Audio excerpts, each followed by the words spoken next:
자, 오늘 같이 봉독한 말씀 마태복음 14장 34절, 36절 말씀 중심으로 해서 구원의 은혜를 사모하는 사람들, 이런 제목으로 함께 은혜를 나누겠습니다. 자, 하나님께서 예수님을 이 땅에 사람의 몸으로 보내주시고 십자가의 화목 제물이 되게 하신 목적은 죄와 사망으로 인하여 죽어가는 사람들을 구원하시기 위해서입니다. 그렇다면 구원은 어떻게 받을 수 있을까요?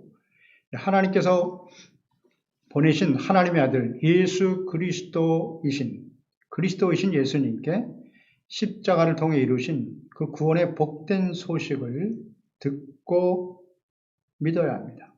그리고 십자가 앞에서 자신의 죄를 인정하고 회개하며 돌이킬 때 우리는 은혜로 구원을 받게 되는 것입니다.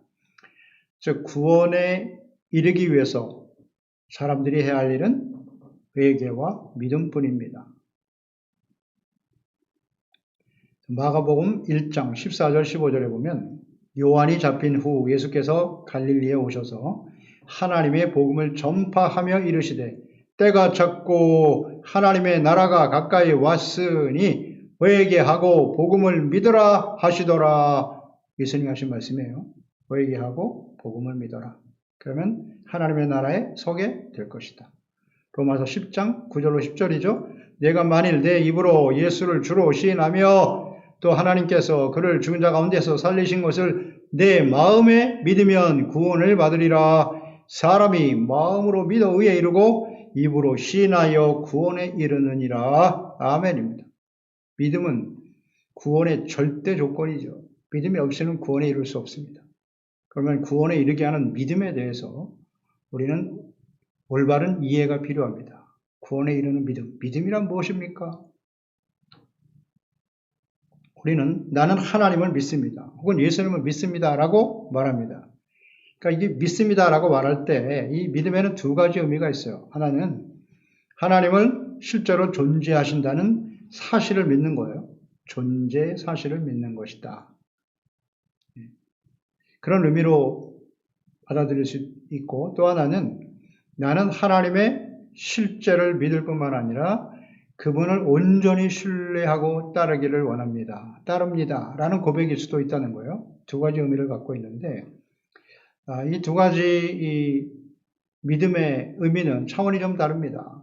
전자의 믿음은 종교적인 지식의 차원에서의 믿음이라고 할 수 있다면, 후자의 믿음은 하나님이 존재하실 뿐만 아니라 그분의 말씀과 뜻이 진리이며 지금도 살아계셔서 나와 함께 하시는 하나님이시다. 그리고 그분을 온전히 신뢰하고 믿고 순종하고 따르겠다라고 하는 전인격적인 영적인 차원의 믿음이라고 볼 수 있습니다. 그래서 이 믿음이라고 하는 단어, 헬라어에 보면 믿음은 피스티스로 나타납니다. 기록되어 있습니다. 피스티스의 믿음이라고 하는 의미는 신실하다, 충성스럽다. 그러니까 충성과 믿음이 사실 같은 의미를 갖고 있어요. 그러니까 상대나 혹은 어떤 사실에 대한 신뢰를 가지고 추호도 의심하지 않고 정성을 다하는 마음, 이것이 바로 피스티스의 믿음인 것입니다. 또 하나, 이 믿음이라고 하는 단어가 라틴어의 크레도입니다. 크레도. 이 크레도라고 하는 믿음의 의미는, 이 크레도가 합성어인데요. 코르라고 하는 심장과 도는 바친다라고 하는 의미를 가지고 있어요.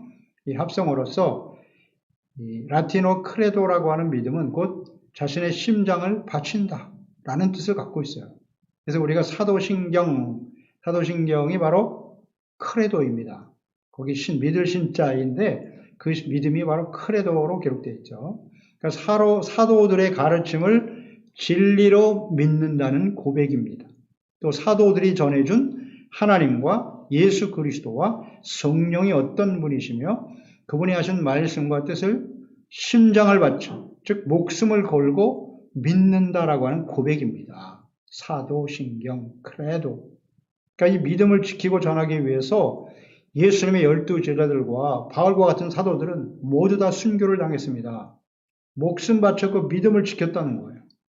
우리가 예수 그리스도를 믿는다라고 하는 것은 곧 이처럼 우리의 심장, 곧 생명을 자신의 구원을 온전히 이루기 위해서, 예수 그리스도 복음을 위해서, 또 우리가 전하는 복음을 믿어 구원받을 사람들을 위해서 기꺼이 드릴 수 있는 것, 이것이 믿음의 의미입니다. 그러니까 예수님께서 먼저 자신의 심장을 십자가에서 우리를 위해서 아낌없이 내어 주셨기 때문입니다. 그래서 하나님을 알고 또 믿고 말씀을 순종하는 이를 위해서 자신의 생명까지도 내어놓을 수 있는 것이 믿음이며, 그런 사람들에게 구원의 은혜와 기적이 일어나게 되는 것입니다. 이 믿음이라고 하는 이 의미를 우리가 묵상하면서 갑자기 마음이 무거워지죠. 우리가 과연 이런 믿음을 가지고 있나? 생명 바쳐 우리가 지켜야 될 믿음이라는 사실. 근데 이러한 진정한 믿음은 믿음 자체가 하나님의 은혜입니다. 선물로 주어지는 것이고, 또 하나는 성숙과 연단의 과정을 통해서 완성되어진다는 것입니다. 하루아침에 이런 믿음을 갖기는 어렵습니다. 우리가 예수 그리스도를 믿음으로 구원받으면 이제 하나님의 자녀로 갓 태어난 어린아이와 같아요. 더 끊임없이 하나님의 말씀을 듣고 배우고 가르침을 받아서 이렇게 성숙되어져 가는 거예요. 또 연단의 과정을 통해서 완성되어져 간다는 것을 생각합니다. 그러나 믿음의 의미는 이와 같다는 것을 우리는 생각해야 돼요. 그러니까 예수님께서 선행전에서 오병이어로 수만 명을 먹이는 기적을 행하셨고, 이어서 세속적인 욕망에 들떠 있었던 제자들, 예수님이 왕이 되면 우리도 높은 자리에 앉아서 권력을 누리며 살게 될 것이다.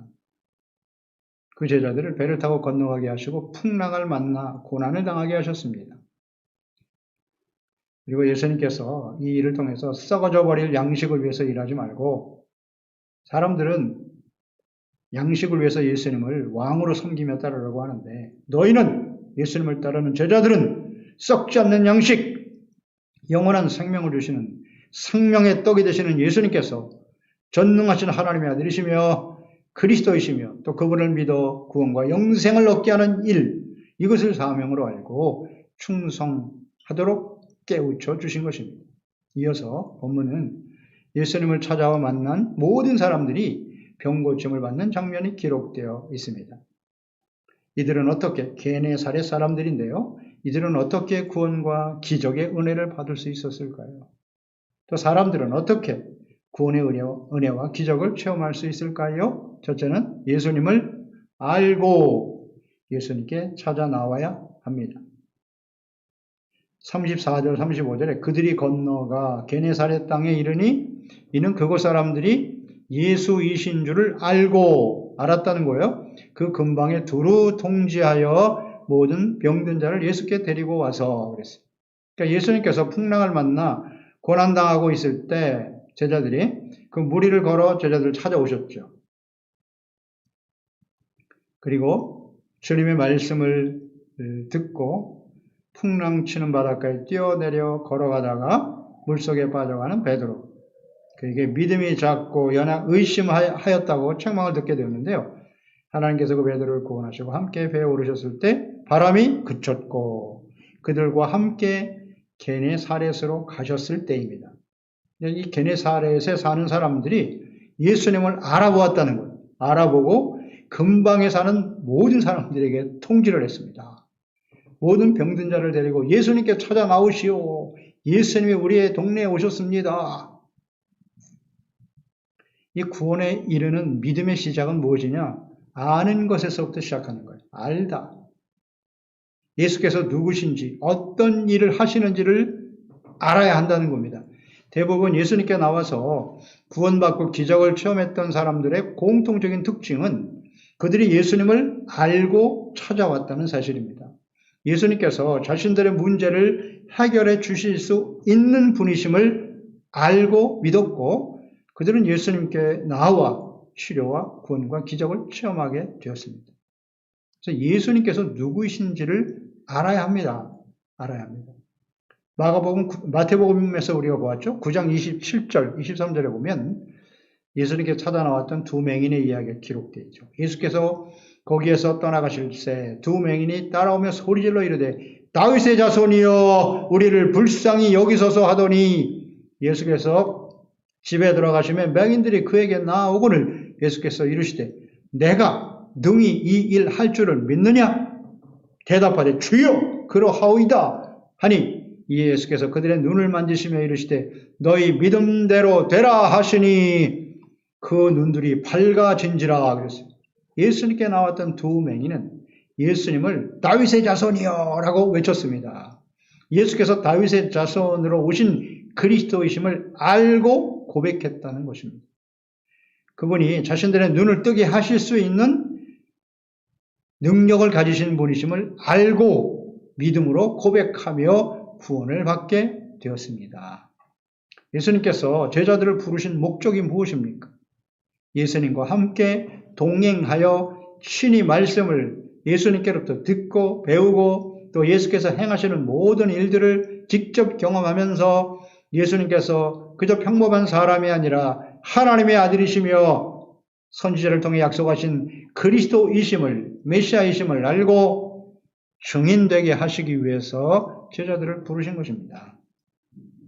우리 선행절에서 제자들이 풍랑을 만나 고난을 당할 때 물 위로 예수님이 찾아오셨습니다. 그 구원하시는 과정을 통해서 예수께서 진정 제자들에게 깨닫게 하시려고 하는 그 목적이 있었습니다. 마태복음 14장 33절이었죠. 배에 있는 사람들이 예수께 절하며 이르되 진실로 하나님의 아들이로소이다 하더라. 풍랑을 잠잠케 하시고 물 위를 걸어오시는 예수님. 그 예수님은 단순한 사람이 아니라는 거예요. 하나님의 아들 그리스도라는 사실을 그 풍랑을 통해서 고난을 통해서 깨닫게 하시기 원했습니다. 그래서 그들은 예수님을 만났을 때 그 풍랑에서 예수님을 만나고 하나님의 아들이로소이다 라고 절하며 경배하는 역사가 일어나게 되었죠. 그러니까 제자들이 비로소 예수께서 전능하신 하나님의 아들이심을 알고 믿게 되었다. 이것이 바로 오늘날 예수 그리스도를 믿고 따르는 그리스도인들의 삶에 찾아오는 풍랑의 이유입니다. 고난과 시련을 당하게 하시는 목적입니다. 풍랑을 만나게 하신 목적. 예수께서 살아계신 하나님의 아들 그리스도이심을 알고 믿게 하기 위해서입니다. 당시에 예수님께서 가시는 곳마다 사역을 하시면서 많은 사람들을 만나고 기적을 베푸셨는데요. 제자들이 모여 있을 때 제자들에게 예수님께서 묻습니다. 이 사람들이 예수님을 누구라고 하더냐? 누구로 알고 있느냐? 라고 제자들에게 물으시는 장면이 마태복음 16장이죠. 13절 17절에 예수께서 빌립보 갈시아라 지방에 이르러 제자들에게 물어 이르시되 사람들이 인자를 누구라 하느냐? 이르되 더러는 세례 요한, 더러는 엘리야, 어떤 이는 예레미야 선지자 중에 하나라 하나이다. 이르시되 그러면 너희는 나를 누구라 하느냐? 시몬 베드로가 대답하여 이르되 주는 그리스도시요 살아계신 하나님의 아들이시니이다. 정답을 고백했죠. 그래서 예수께서 대답하여 이르시되 바요나 시몬아 내가 복이 있도다. 이를 너에게 알게 한 이는 혈육이 아니요 하늘에 계신 내 아버지시니라. 하늘에 계신 하나님 아버지께서 그 마음에 감동하시고 깨닫게 하시지 않으면 예수님께서 하나님의 아들이여 그리스도라는 사실을 알 수 없다는 거죠. 그러니까 제자들에게 예수께서 누구신지를 알고 있는가를 물었을 때 베드로만이 하나님의 아들 그리스도이심을 구원자이심을 고백했던 것처럼 오늘 우리에게 똑같은 질문을 하시는 겁니다. 예수님께서 혹은 사람들이 우리에게 묻습니다. 예수님이 누구십니까? 예수님이 누구십니까? 여기에 대한 우리는 분명한 이해와 깨달음, 믿음을 가지고 있나요? 뭐라고 말할 것입니까? 예수님은 하나님의 아들 그리스도이십니다. 그 예수 그리스도가 십자가의 죽으심과 부활하심을 통해서 우리에게 구원의 은혜를 베푸신 구원자, 살바도르, 구원자이심을 우리가 알고 믿어야 돼요. 그 예수는 과거 2000년 전에만 계신 분이 아니라 지금도 우리와 함께 계시는 임마누엘의 하나님이시죠. 그 예수 그리스도를 믿으면 누구든지 구원과 영생을 얻게 된다. 이렇게 예수 그리스도 하나님에 대한 분명한 이해가 있어야 됩니다. 알고 있어요. 예수님이 누구신지, 어떤 일을 행하셨는지. 호세아는 북이스라엘 백성들이 이제 아수르에 의해서 멸망을 당하기 직전에 마지막 선지자죠.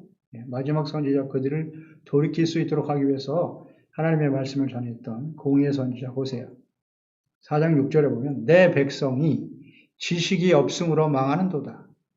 내가 지식을 버렸으니 나도 너를 버려 내 제사장이 되지 못하게 할 것이요 내가 내 하나님의 율법을 잊었으니 나도 내 자녀들을 잊어버리리라.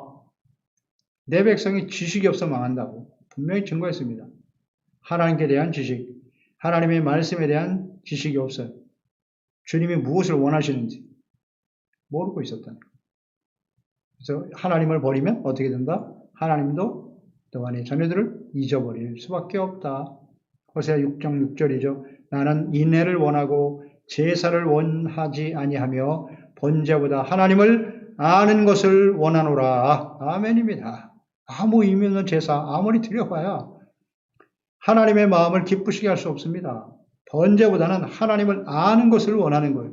하나님이 어떤 분이신가, 예수 그리스도가 어떤 분이신지, 또 하나님께서 하신 그 모든 말씀에 나타난 하나님의 뜻이 어떤 것인지를 알고 바르게 섬기기를 원하시는 거예요. 그저 예배만 드리고 제사만 드리면 된다? 그거 자체가 의가 아닙니다. 이거 잘 알아야 됩니다. 하나님을 알지 못하는 백성들에게 친히 하나님의 아들 예수 그리스도를 보내주셨잖아요. 눈으로 볼 수 있도록, 귀로 그의 말씀을 들을 수 있도록. 영이신 하나님을 볼 수 없으니 볼 수 있도록 그 아들을 친히 보내주신 것 아니겠습니까? 그러니까 하나님과 사람의 몸으로 예수 그리스도를 보내신 이것을 아는 것이 영생이고 구원이라고 요한복음 17장 3절에 영생은 곧 유일하신 참 하나님과 그가 보내신 자 예수 그리스도를 아는 것이니이다. 아는 거예요. 그건 단순한 지식이 아닙니다. 살아계신 하나님과 예수 그리스도의 만남, 인격적인 교제 만남을 통해서 더욱더 견고하고 확실한 의심 없이, 추워도 의심 없이 믿고 따를 수 있는 근거가 되는 것이 아는 것입니다. 이 아는 것이 뭐다? 영생이라고요. 천지 만물을 창조하시고 역사의 주관자가 되시는 유일하신 그 하나님이, 여호와 하나님이 예수 그리스도를 사람의 몸으로 이 땅에 보내셨다. 이걸 알고 믿는 사람들이 영생이란 말이죠. 그래서 이 아는 것이 아주 중요해요. 그러니까 하나님이 보내신 자 예수 그리스도를 아는 것이 영생과 구원이다. 그러니까 예수님께서 구원자이시며 믿는 자에게 구원의 은혜를 주시는 분이심을 알고 믿어야 한다. 자, 그러면 어떻게 우리는 예수님을 알 수 있는가? 하나님을 알 수 있죠? 어떻게 알 수 있습니까? 교회만 나가면 되는 겁니까? 교회 아무리 오래 다녀도 하나님 모르고 예수 그리스도가 어떤 분이신지 모르는 사람 많아요. 그저 내 부모가 믿는 하나님, 주변에 놀라운 간증을 하는 그런 사람들의 하나님, 나와는 상관이 없어요. 경험이 없으니까요. 하나님을 직접 알고 만나고 교제한 경험이 없거든요. 어떻게 알 수 있어요? 성경이죠, 성경. 하나님의 말씀. 이 성경이 하나님의 말씀이고 하나님이 어떤 분이신지, 하나님이 어떤 말씀을 하셨는가, 그 말씀 속에 나타난 뜻이 무엇인지, 무엇을 원하고 싫어하시는지 자세히 기록되어 있어요. 그러니까 우리는 성경을 통해서 하나님과 예수 그리스도를 알 수 있어요. 그런데 이 성경 말씀을 모든 사람들이 하나님을 알기 위해서 접하지만, 읽어보지만 성경을 통해서 또 하나님을 직접 만나는 사람들 그렇게 쉽지 않아요. 쉽지 않습니다. 똑같은 성경을 가지고도 이단이 나오니까요. 그래서 이 성경을 통해서만 우리가 하나님을 알 수 있지만, 이어서 더 중요한 것은 뭐냐? 성령님의 감동하심이 있어야 한다는 거예요. 성령님의 감동하심. 그러니까 주님과의 교제와 만남을 통해서 성령의 감동하심과 거듭나게 하시고 감동케 하심이 없으면 우리가 성경을 아무리 읽어도 예수 그리스도를 알 수가 없다는 거예요. 예수님의 제자들의 예를 들어보죠. 그 예수님과 제자들은 함께 있었어요. 많은 기적을 체험했습니다. 예수님께서 전능하신 하나님의 아들이시며 그리스도이심을 알지 못했어요. 그런데 바로 직전 선행절에서 보았지 않습니까? 오병이의 기적을 체험한 사람들. 오병이어로 수만 명을 먹이는 기적을 체험했지 않습니까? 근데 풍랑을 만나서 죽을까 두려워하고 있잖아요. 예수님이 그 기적을 행하셨던 예수님이 물 위로 걸어오시고 계셨지만 그분이 하나님의 아들이라는 사실을 전혀 깨닫지 못하더라. 알 수 없었잖아요. 그래서 이런 풍랑과 시련을 통해서 그들은 비로소 예수님은 그냥 사람이 아니라 하나님의 아들이시구나 하는 걸 깨닫고 경배하게 되었더라는 거죠. 이처럼 예수님과 함께 있었던, 직접 말씀을 배우고 들었던 또 모든 기사와 이적을 눈으로 보았던 제자들조차도 예수님을 알 수 없었다. 온전히 알 수 없었다는 거예요. 그럼 이들은 언제 확실히 알게 되었나요? 사도행전 2장이죠. 예수님께서 부활 승천하시기 직전에 사도행전 1장이죠. 5절 이하에 요한복음 14장, 16장에서 약속하신 성령, 내가 너에게 보내실 보혜사 성령을 기다려야 된다고 강조하시죠. 예루살렘을 떠나지 말고 약속하신 것, 성령을 보내줄 것을 약속하셨는데 성령이 임할 때까지 떠나지 말라고. 그대로 그 말씀을 듣고 마가다락 방 모여 기도할 때 사도행전 2장에 성령이 임하셨죠. 약속한 대로 성령이 불과 같이, 바람과 같이 그들에게 임했어요. 성령 충만을 받은 후에 비로소 그들은 예수님께서 진정 살아계신 하나님의 아들이요 그리스도이심을 확신하게 되었고 예수님의 그 죽으심과 부활을 통해서 구원을 완성하신 그리스도이심을 확신하며 증거하게 되는 거예요. 이게 성령님께서 임하셨을 때, 성령으로 감동되어질 때 비로소 알게 된다는 거예요. 에베소서 1장 17절로 19절에 우리 주 예수 그리스도의 하나님 영광의 아버지께서 지혜와 계시의 영, 성령이시죠. 지혜와 계시의 영을 너희에게 주사 하나님을 알게 하시고 너희의 마음의 눈을 밝히사 그의 부르심의 소망이 무엇이며 성도 안에서 그 기업의 영광의 풍성함이 무엇이며 그의 힘의 위력으로 역사하심을 따라 믿는 우리에게 베푸신 능력의 지극히 크심이 어떠한 것을 너희로 알게 하시기를 구하노라. 아멘. 하나님 아버지께서 지혜와 계시의 영, 성령을 우리에게 주셔야만 우리가 하나님을 알 수 있다는 거예요. 우리 스스로의 노력으로 되는 게 아니에요. 내가 열심히 종교 생활을 하고 성경 말씀을 열심히 읽었다. 열심히 읽다고 하지만 성령의 감동하심이 없는 상태에서 성경을 일독하는 건 불가능입니다. 뭐 공부하기 위해서 열심히 본다. 볼 수는 있겠죠. 근데 무슨 목적이 있을 거 아니에요. 이 성경을 창세기에서부터 요한계시록까지 읽기 위해서는 왜 이것을 읽어야 되는 그 이유와 목적이 분명하지 않으면요. 절대 읽을 수가 없어요. 다. 이해가 안 되거든요. 인간의 이성이나 지식으로는 이해가 안 되는 부분들이 너무나 많기 때문에 읽을 수가 없습니다. 그러니까 우리가 신앙생활을 하면서도 한번 잘 생각해 보세요. 우리가 지금까지 예수 그리스도를 믿고 구원받아 하나님의 자녀가 되고 신앙생활을 했는데 성경을 일독도 못 해봤다? 이거 정말 심각한 문제입니다. 그냥 성령님의 인도하심을 따라 신앙생활을 하는 게 아니라 그냥 습관적으로 종교생활하고 있는 거예요. 하나님을 알고자 하는 간절함이 있어야죠. 그러니까 하나님의 성령께서 우리 가운데 우리를 거듭나게 하시고 하나님의 영으로 지혜와 계시의 영으로 거듭나게 되면 하나님의 말씀이 하나님의 음성으로 들려와요. 그 전에는 그냥 글자죠, 글자. 글자이기 때문에 이게 지루해서 넘어가지는 않아요.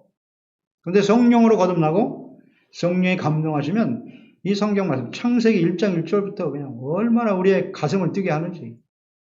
태초에 하나님이 천지를 창조하시니라. 아멘. 마음이 확 열리잖아요. 하나님이 천지를 창조하셨구나. 그러면 그 하나님은 어떤 분이시지? 그냥 읽어 내려가는 겁니다. 하나님의 음성이 막 가슴속에 와서 바뀌잖아요. 이 말씀. 그런 지혜와 성령이 우리 가운데 임하셔야 하나님의 말씀 속에 나타난 하나님을 알게 되는 거예요. 예수 그리스도를 알게 되는 거예요. 그래서 예수님을 진실로 주로 고백하는 겁니다. 그냥 무슨 종교적인, 교리적인 측면에서 예수님을 주라 고백하고 그렇게 예배도 드리고 기도도 하죠. 근데 정말 예수님을 알고 믿고 있나요? 그러니까 예수께서 누구신지를 안다면 그 예수님은 진정 나의 주인이시잖아요.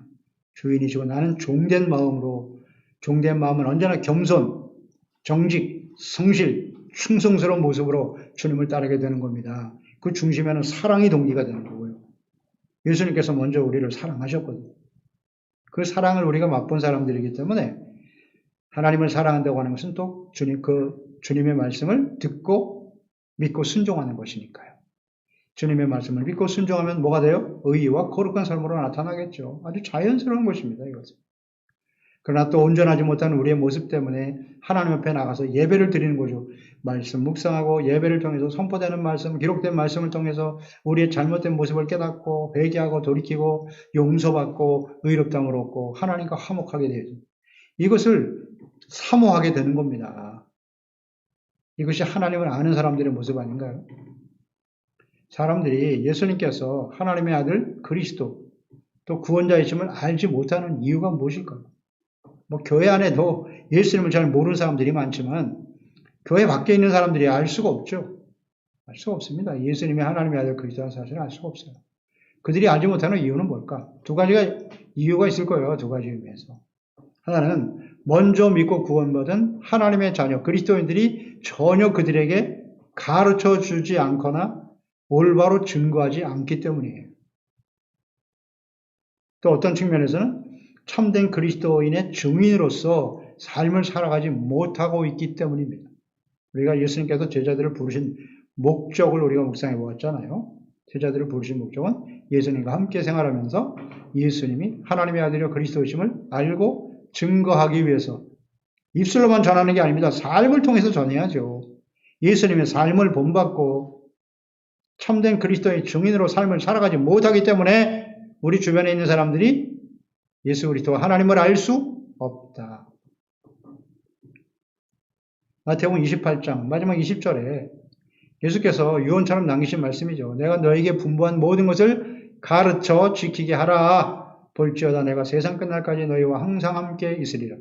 주님이 우리와 함께 하신다는 걸 어떻게 알 수 있어요?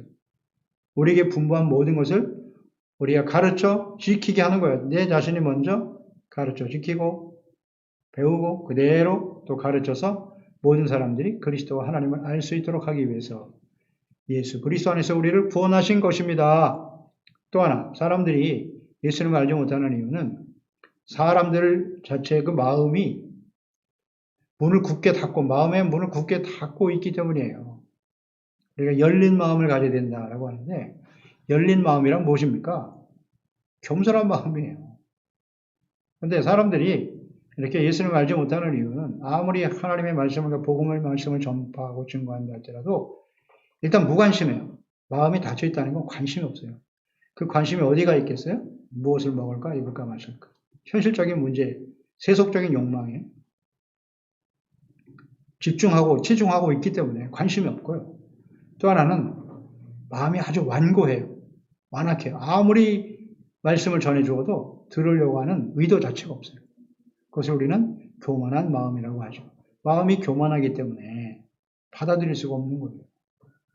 그래서 계시록 3장 20절에 볼지어다 내가 문 밖에 서서 두드리노니 누구든지 내 음성을 듣고 문을 열면 내가 그에게로 들어가 그와 더불어 먹고 그는 나와 더불어 먹으리라. 아멘.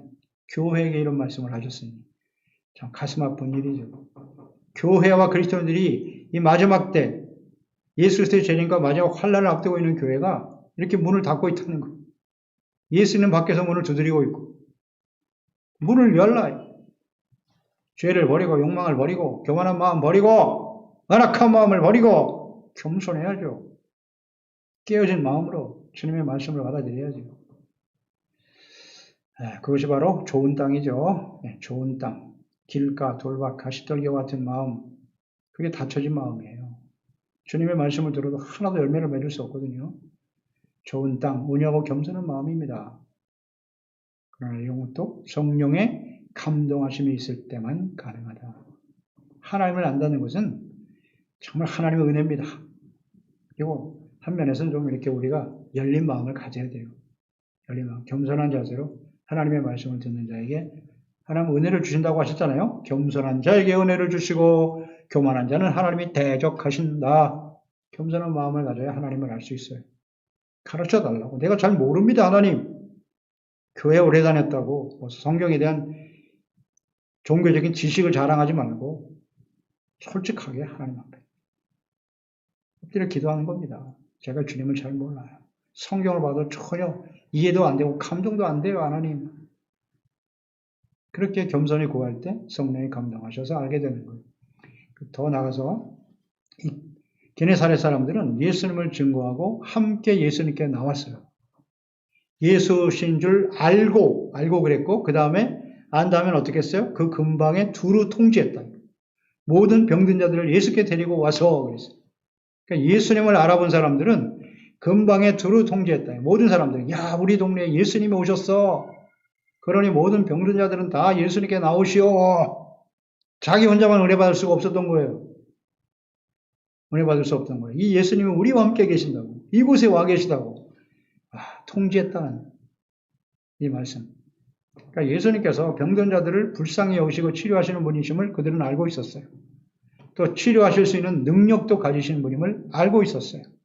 그리고 믿었죠. 그럼 믿었기 때문에 근방에 살고 있는 모든 사람들을 데리고 올 수 있었던 거예요. 예수님께서 나왔다는 거죠. 그러니까 예수님께서 자신들의 동네에 찾아오셨다는 사실. 근방의 모든 병자들에게 알렸다.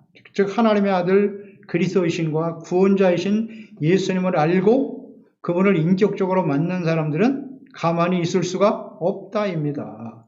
그럼 우리가 진정 예수님께서 그리스도시고 살아계신 하나님의 아들이심을 알고 믿습니까? 그러면 가만히 있을 수 있나요? 나만 구원받으면 그만이에요? 나와 우리 가족들만 구원받고 잘 먹고 잘 살면 끝나나요? 그건 진정 예수님을 알고 만난 사람이라고 볼 수 없어요. 예수님 앞에 나아가면 육체적인 질병도 치료받지만 영적인 굶주림으로 죽어가는 그 영혼이 소생하고 영원한 생명을 얻게 되고 하나님의 나라의 기업을 얻게 된다라고 하는 이런 놀라운 은혜를 받게 되면 가만히 있을 수가 없는 겁니다. 당연히 사람들에게 알리게 되죠. 이것이 바로 전도 아니겠어요? 전도는 무슨 훈련을 하고 그렇게 해서 되는 게 아니에요. 억지로 강요한다고 해서 되는 게 아니에요. 전도는 내가 예수 그리스도를 알고 믿어야 돼요. 인격적으로 주님을 만나야 됩니다. 그 예수님이 어떤 분이신가를 알게 됐고 그 예수님을 통해서 내가 어떤 은혜를 받게 되었는가를 확실히 알게 되면 가서 전할 수밖에 없는 겁니다. 그게 억지로 되는 게 아니에요. 그렇지 않습니까? 가만히 있을 수가 없죠. 사람들에게 알리고 싶어서 주변 사람들에게 통제가 걸려서 자기뿐만 아니라 함께 예수님께 나온다는 게 중요해요. 요한복음 4장에 보면 사마리아로 들어가셨다가 그 우물가에서 여인을 만난 사건이 기록되어 있죠. 25절에 보면 여자가 가로되 메시아 곧 그리스도라 하는 이가 오실 줄을 내가 아노니 그가 오시면 모든 것을 우리에게 알려주시리이다. 예수께서 이르시되 내게 말하는 내가 그라 하시니라. 그러자 여자가 물동이를 버려두고 28절에 동네로 들어가서 사람들에게 이르되 내가 행한 이 모든 일을 내게 말한 사람을 와서 보라. 이는 그리스도가 아니냐 하니 그들이 동네에서 나와서 예수께로 오더라. 그래서 예수님께로부터 복음의 말씀을 듣고 많은 사람들이 그곳에서 구원을 받게 되었습니다. 그리고 그 여인에게 말하잖아요. 내가 당신의 말을 따라 이곳에 온 것이 아니라 이제는 예수님의 말씀을 듣고 믿게 되었다고. 그렇게 고백하지 않습니까? 그러니까 사마리아 여인이 우물가에서 예수를 만났고 그분이 영원한 생명수를 주시는 그리스도이심을 알게 되었을 때 알게 된 거잖아요. 그때 그는 물동이를 버려뒀어요. 내가 물 뜨고 내 목마름을 죽이는 그것이 중요하지 않아. 그보다 더 중요한 일이 있어. 그리고 동네 사람들에 가서 와서 보라고 증거하게 되는 겁니다. 너무나 자연스럽죠. 예수님을 알고 예수님을 만났고 예수님이 그리스도의 하나님의 아들 구원자이심을 알게 되었다. 근데 어찌 가만히 있을 수 있죠? 가만히 있는 게 기적이에요. 진짜. 많은 사람들이 믿고 구원을 받게 되는 것입니다. 예수님을 직접 우리가 눈으로 볼 수 없습니다만은 예수님께서 눈에 보이도록 예를 들어서 예수님께서 우리가 예배 드리고 있는데 예수님이 직접 나타나셔서 그 형상을 우리에게 보여주셨다고 한번 생각해 보세요. 그 예수님을 우리가 직접 눈으로 보고 확신하게 되었다. 그러면 가만히 있을 수 있을까요? 가만히 있을 수가 없죠. 요즘은 그것을 직접 핸드폰으로 촬영을 해서 유튜브에 올리고 SNS를 통해서 온 세상에 전파하려고 할 거예요. 이런 놀라운 일이 일어났다고. 그렇지 않을까요? 예수님을 알고 믿는 사람들은 이렇게 많은 사람들에게 알리게 되는 거예요. 예수께서 하나님의 아들 그리스도이시고 구원자이심을 알고 믿게 되면 영육 간의 병들어 죽어가는 사람들이 우리 주변에 얼마나 많습니까? 예수님을 모르고 영원한 사망에 처한 사람들에게 예수님께 나오도록 전하고 증거하게 된다. 이 말씀 앞에 우리는 스스로에게 질문해 보는 거예요. 우리는 진정 예수 그리스도를 알고 있는가? 구원자이시며 고난의 풍랑을 잔잔케 하시고 모든 질병을 고치시는 분이심을 우리는 알고 의심 없이 믿고 있습니까? 고난의 시간을 지나면서 베드로와 같이 연약한 믿음과 의심으로 시험에 빠져 절망과 낙심에 처해 있지는 않습니까? 그렇다면 예수 그리스도를 사람들에게 전할 수 없습니다. 전할 수 없어요. 내가 확신이 없는데, 내가 예수를 모르는데 어떻게 전합니까? 그리스도인들이 사람들에게 담대하게 복음을 전파하고 증거하지 못하는 이유가 무엇일까요? 무지입니다. 잘 몰라요, 예수님을. 그리고 또 하나는 불신이겠죠. 믿음이 없어요. 믿음이 연약합니다. 그리고 예수님께 믿음이 없으니까 나가지 않죠. 예배드리고 주님을 말씀을 묵상하고 기도하고 성령님의 인도하심을 받는 이 경건의 삶이 의미가 없어지는 거예요. 누가 시켜서 억지로 합니까? 억지로 신앙생활 한다? 그건 옳지 않아요. 그건 아니에요. 근본적인 질문을 해봐야 돼요. 우리가 모든 사람들에게 담대하게 복음을 전파하고 증거하지 못하고 경건의 삶을 지켜가지 못하는 이유는 무엇일까? 역대상 28장 9절이죠. 하나님의 마음에 가장 합한 사람 다윗이 인생을 마감하면서 아들 솔로몬에게 남긴 유언입니다.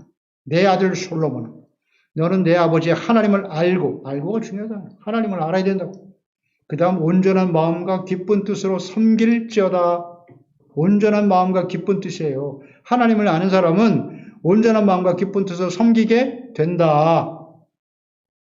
아멘입니다. 하나님을 아는 사람들이 어떻게 억지로 할 수 없이 신앙생활을 합니까? 그게 불가능한 거예요. 하나님을 알면 온전한 마음과 기쁜 뜻으로 섬기게 돼요. 또 여호와께서는 모든 마음을 감찰하사 너희의 모든 의도를 또한 아신대요. 의도. 우리가 어떤 동기를 가지고 있는지, 어떤 생각을 가지고 있다 알고 계신다고. 내가 만일 그를 찾으면 만날 것이요. 만일 내가 그를 버리면 조건절입니다. 그가 너를 영원히 버리시리라. 다윗 지혜롭지 않습니까? 그 아들 솔로몬의. 이것이 우리가 그리스도인으로서 하나님의 자녀로 살아가다가 우리 자녀들에게 남길 유언과 같은 것이죠. 하나님을 알아야 된다. 억지로가 아니라 온전한 마음과 기쁜 뜻으로 섬겨라. 이게 중요하니까 다시 강조할 수밖에 없어요. 왜 우리는 온전한 마음과 기쁜 뜻으로 주님을 섬기지 못한다고요? 말씀에 정확하게 나와 있잖아요. 하나님을 잘 모르기 때문입니다. 성경에 대한 지식은 있는데 제가 왜 하나님을 몰라요? 하나님을 바르게 알지 못하는 거예요. 지식으로만 알고 있지 성령으로 감동되어 하나님과 인격적인 교제와 만남 이런 게 없다는 겁니다. 그러니까 기쁜 뜻으로 섬길 수가 없겠죠. 부모의 강요에 의해서 가족들이 가니까 어쩔 수 없이 감동도 없어요. 그냥 나가는 거예요. 습관적으로 종교생활하는 것이고 그래서 자신의 이익을 위해서 그런 사람들이 오늘 교회 안에 얼마나 많은가요? 알아야죠. 하나님을. 그러니까 하나님을 알게 되면 어떻게 해요? 이렇게 간절히 찾게 되는 거예요. 기쁜 뜻으로 섬기고요. 하나님을 간절히 찾아요. 그러면 만나게 된다고요. 성경을 통해서, 예배를 통해서, 기도를 통해서. 자, 우리는 하나님 그리스도를 잘 알고 있나요? 그리고 그분께 나아가고 있나요? 그 두 번째로 이들은 어떻게 구원의 은혜와 기적을 체험하게 되는가? 믿음으로 간구하며 기도하라입니다. 믿음으로 간구하며 기도하라. 36절이죠. 다만 예수의 옷자락이라도 손을 대게 하시기를 간구하니. 참 놀라운 고백입니다. 손을 대는 자는 다 나음을 얻으니라. 이 짧은 말씀 속에 놀라운 진리가 들어있네요. 교훈이. 그러니까 예수님께서 게네사렛에 가셨을 때 그곳 사람들이 예수님을 알아보았단 말이에요. 그리고 모든 병든 자에게 통지를 했어요. 알렸습니다. 예수님께 나오도록. 그리고 그들은 예수님께 무엇을 구했냐면 예수님께 옷자락이라도 손을 대게 하시기를 구했다는 거예요. 직접 예수님께서 안수하여 고쳐주시기를 구하지도 않았고 다만 예수님의 옷자락이라도 사람들이 너무 많이 몰려올 테니까 일일이 다 만나주시기 어려우면 옷자락이라도 이렇게 지나가실 때 옷자락이라도 손을 대게 해주시기를 간구했다는 거예요. 그러면 병이 나을 것이다. 이런 믿음이 있었다는 거죠. 이것은 마태복음 9장 20절 이하에 12해 동안 혈루증에 걸린 여인이 경험했던 것이죠. 그 12년 동안 혈루증 걸려 절망적에 있었던 여인이 예수님의 옷자락을 만지고 구원받은 사건을 이들도 전하여 듣고 있었다는 거죠. 이 여인의 이야기를 그들이 알고 있었다는 거예요. 그러니까 예수님 옷자락이라도 손을 댈 수 있도록 허락해 주세요. 그러면 낫겠습니다. 놀라운 고백 아닙니까? 이게 대단한 믿음이라고 봅니다. 저는. 그 바로 선행절에 풍랑을 만나 배에서 고난을 당하던 제자들 한번 보세요. 물 위를 걸어오시는 예수님을 유령이라고 했습니다. 그리고 두려워했어요. 그런데 이 사람들은 혈루증에 걸린 여인이 예수님의 옷자락만 만져도 구원받는 것을 기억하고 믿음으로 다만 예수님 옷자락에다 손만 댈 수 있게 해주세요 라고 간구했다는 겁니다. 이 제자들보다 훨씬 믿음이 좋네요. 훨씬 믿음이 좋아요. 그래서 우리는 하나님 앞에 예수님께 나아가 믿음으로 기도하는 것이 필요하다. 하나님을 알고 예수 그리스도를 알아야 되고 주님께 나가야 하지만 더 나아가서 믿음으로 기도하는 것 반드시 필요해요. 예수님께서는 자신을 찾으며 믿음으로 기도하는 자들에게 반드시 응답하십니다. 산상수훈에서 이 기도에 대해서 가르쳐 주신 말씀이 마태복음 7장 7절에서 11절이죠. 구하라 그러면 너에게 주실 것이다. 찾으라 그러면 찾아낼 것이고 문을 두드리라 그러면 너에게 열릴 것이다. 너희가 악한 자라도 좋은 것 자식에게 줄 줄 알거든 하물며 하늘에 계신 너희 아버지께서 구하는 자에게 좋은 것으로 주시지 않겠느냐? 기도를 가르쳐 주셨어요. 아버지께 나와 기도하면 들어주신다고. 예수님께 찾아나와서 옷자락이라도 손을 대면 치료받게 될 것을 믿고 추워도 의심 없이 간구하는 사람들. 어찌 예수님께서 외면하실 수 있겠습니까? 손을 대는 자는 다 나음을 얻으니라. 아멘. 믿음으로 간구하고 손을 댄 사람들은 다 나음을 얻었어요. 치료와 구원을 받게 되었다는 것입니다. 놀라운 기적이 일어난 것이죠. 근데 한편으로 이렇게 묵상을 해봐요. 그러나 손을 대지 않은 사람들은 어떻게 됐을까? 옷자락에다 손을 댄 사람은 다 나음을 입은 것이고 손을 대지 않은 사람은 어떻게 해요? 나음은 치료받지 못했겠죠. 치료받지 못했을 거예요. 손을 대는 자는 모두를 예수님이 고쳐주셨는데 이렇게 예수님께 나오긴 나왔는데 믿음으로 기도하는 모든 사람에게 예수님 반드시 응답하시는 분이지만 믿음이 연약하거나 의심하거나 믿음은 구체적인 행동으로 나타나는 것이니까요. 예수님께 나왔지만은 믿음으로 간구하고 기도하는 자들 그렇게 하지 못하면 은혜를 받지 못하게 되는 거예요. 예수님께서 이렇게 게네사렛에 가서 옷자락이라도 손을 대면 모든 사람이 다 고침을 받았다고 했는데 이 말씀을 묵상하면서 예수님이 고향이었던 나사렛에 가셨을 때를 떠올리게 돼요. 고향 사람들, 그 고향 사람, 가족과 같은 사람들이죠. 그들은 예수님을 어떻게 대했나요? 이 게네사렛 사람들과 비교해 보세요. 예수님을 불신했습니다. 그의 형제들이 우리와 함께 있고 그가 어려서부터 자라난 걸 우리가 다 보고 알고 있는데 그가 이제 와서 무슨 선지자 노릇을 하느냐는 겁니다. 예수님을 불신했어요. 거부했습니다. 예수님 우리에게 떠나라 그랬어요. 배척했습니다. 그랬을 때 예수님께서 그곳에서 기적을 행하지 않으셨다. 그러나 이 게네사렛 사람들은 예수님께서 전능하신 하나님의 아들이심을 알았고 자신들의 병을 다 고쳐주시는 긍휼이 풍성하신 하나님의 아들이심을 알고 믿고 자신뿐만 아니라 모든 사람들이 함께 나와서 치료받을 수 있도록 그것도 무슨 안수해달라는 게 아니잖아요. 옷자락에 손을 댈 수만 있게 해주시면 그렇게 간청했고 주님께서는 응답해 주신 것입니다. 그래서 우리는 예수님을 바르게 알고 믿고 기도하면서 자신뿐만 아니라 영육간에 죽어가는 이웃들을 예수님께로 인도하는 참된 그리스도인들이 되어야 하는 것입니다. 우리가 예수님을 바르게 알고 그리고 믿음으로 기도하고 간구할 때 우리 자신뿐만 아니라 우리와 함께하는 모든 사람들이 그리스도 예수 안에서 구원의 은혜를 경험하게 될 것입니다. 기도하겠습니다. 하나님 아버지, 오늘도 저희들이 그리스도 예수 안에서 구원받아 하나님의 자녀가 되게 하시고 영광스러운 이제 하나님의 그리스도를 따르는 제자로서 주님을 섬길 수 있도록 인도하여 주신 것을 진심으로 감사드리옵나이다. 하나님 아버지, 그렇습니다. 오늘 게네사렛 사람들이 예수님께 나와서 놀라운 기적, 모든 사람들이 다 병을 받게 되었는데요. 예수님께 나오면 주님께서는 절대로 외면하시지 않아요. 주님을 알고 믿음으로 나와 기도하고 간구하는 자들을 불쌍히 여기십니다. 치료해 주십니다. 오늘도 우리가 예배를 드린다고 하는 것은 살아계신 하나님, 주 예수 그리스도 앞에 나온 것입니다. 우리가 온전한 예배자로 바르게 주님을 알고 섬기고 있는지 말씀을 통하여 다시 한번 깨우쳐 주시니 감사합니다.